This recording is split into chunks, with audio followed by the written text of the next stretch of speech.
So this is part two of my presentation. Sorry, I had to pause it for a second. So we were talking about the book Spiritual Citizenship and how that plays a central role in Castor's work. So another part she brings up is this idea of Yoruba centricity, and this idea of there's no pure way to practice an African religion. So we see so many different people on the island. We have the Indians, British Protestant, spiritual Baptists, the Orisha, and there's so many more.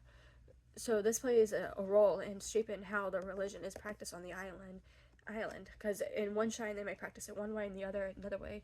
Throughout my research for my final grad school project, I've seen how these different religions, such as Hinduism, has influenced how color is used in certain shrines and stuff like that.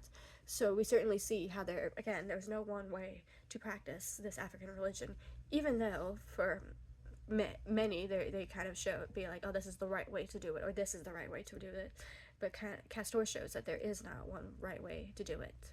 So this actually brings me into my next thing I wanted to talk about, which was another one of her writings that was published before um, her book was published, which was on multiculturalism. Now, I've already hit on that some already, so we kind of see how again these different people coming together influenced how different rituals were practiced, how these shrines were set up, and different stuff like that. So that you can definitely see how her work, this work on shifting multiculturalism, published in 2013, kind of influenced what would later become her book, which kind of expresses most of the same ideas. But there are ideas in this first work, published in 2013, that she kind of goes into more detail in. So we kind of look at more of the election of Panday and the importance of it, as well as the influence of different laws created to kind of influence how different aspects of the religion were banned. Now, this wasn't just bans on Orisha religion, but this was also bans on the spiritual Baptist community, that kind of where we see kind of very similarities between the rituals and the worship that they do. So banning the one, in turn banned the other, and this kind of made discrimination happen, mainly in like landowners and different people of authority that were discriminating against these practitioners of the Orisha religion. Now, the main part of the article, as it's called multiculturalism, is the importance of multiculturalism when studying a place like Trinidad. Now, Castor posits that looking at multiculturalism is kind of not only different, but it kind of is important to look at in places like Trinidad and probably other places in the Caribbean, where we see these, again, many different types of people, but with not a white majority. So she kind of looks at how African people and Black people on the island kind of create their identities mainly through state rhetoric. So again, with the election of Panday, how they negotiate their identity and how they get their power and all of that. So we kind of see that. Now, the paper will move on to writing after the project. Now, these articles I found very interesting because it was something I had never even thought of, ever, ever. So this is her first two of the articles draw much from each other. They're written around the same time, with her using the same story at the very beginning of each story, written the exact same. And so the first one kind of deals with citations.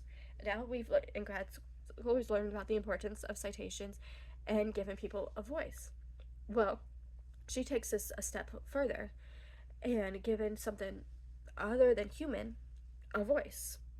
Now, what does that mean? So it means making knowledge of things like from the spiritual or celestial realm. So divination, dreams, spiritual possession, which all plays an important role in Ifa and Orisha religious practices. And I'll certainly go into more importance of these divination practices and the use of things like Kolinux and other things in this divination, and how divination and different aspects of the Ifa religion played a role in Castor's work. So she argues that citation is needed to give credit to these other than human spiritual possession things. When you get inspiration, stuff like that, credit needs to be due. So she actually gives examples of how it can be cited in Chicago and stuff like that. So she gives actual scientific ways of how to cite it, as well as the importance of why this needs to be done. Now, go into the importance. So she relates this to Black feminist studies, and mainly how they have been left out of citations and how they've again have been ignored. So she relates it to that, of how there's these different aspects of religious aspects that are often ignored for more Western ideas of citation and only academic ideas of what needs to be cited. Now, citations are important because she says it's a mark of success. A mark of success. I've seen a person cited multiple times in a paper throughout multiple papers kind of shows how they've been successful in a field. It's also it actually adds a hierarchy of academia. So she shows this importance not only in the citation of Black feminist and Black female writers in academia, but also in things that aren't considered in Western citations, such as spiritual possession and things learned during divination and dreams and all of that. So citation is important because it gives a voice. It shapes the story of the ethnographer. So in another work, she kind of looks at something very similar, which is subjectivity, and this it's a separate work, but it's very similar.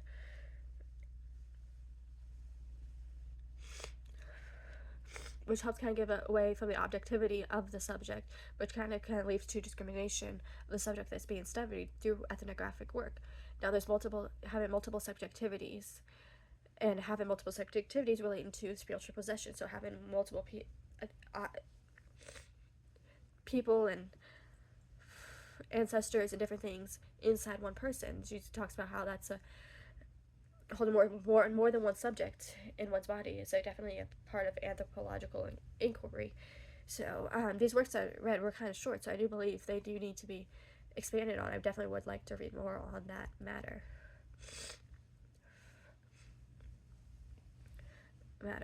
Because I find it very interesting, because it was something I had never considered about citing things that happened during spiritual possession and the kind of turn in not even Western culture, like to go and make it decentered, but she talks about turning it all upside down and what that would look like. How would that change things? And finally, I'm going to talk about her work in digital counterpublics and how she talks about the importance of a lot of things like Facebook groups. So this kind of goes away from what she's talking about, but also stays with her talks of Orisha and Ifa and her involvement in that religion and her initiation and all that. I am sorry. So she talks about how Facebook has become a place of community to use their religion to both do spiritual work, to deal with events that happened after the 2016 election and subsequent events, and how the challenges of being Black in America, and also her challenges of trying to practice her Ifa and Orisha practices, but kind of feeling like she didn't have a community, but using places like Facebook to form communities, and how they can use their religion to help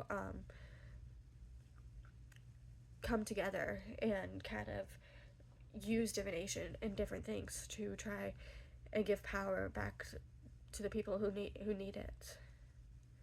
So it's a place of community. So she talks about that a lot. So that's the part. I will conclude with that part, because so she's still writing some work. So if you go on her website, there's some work that she's still working on, working on. So I believe she might expand on some of these ideas. And there's some things that aren't in actual peer-reviewed articles that I may talk about, but they're not in peer-reviewed articles.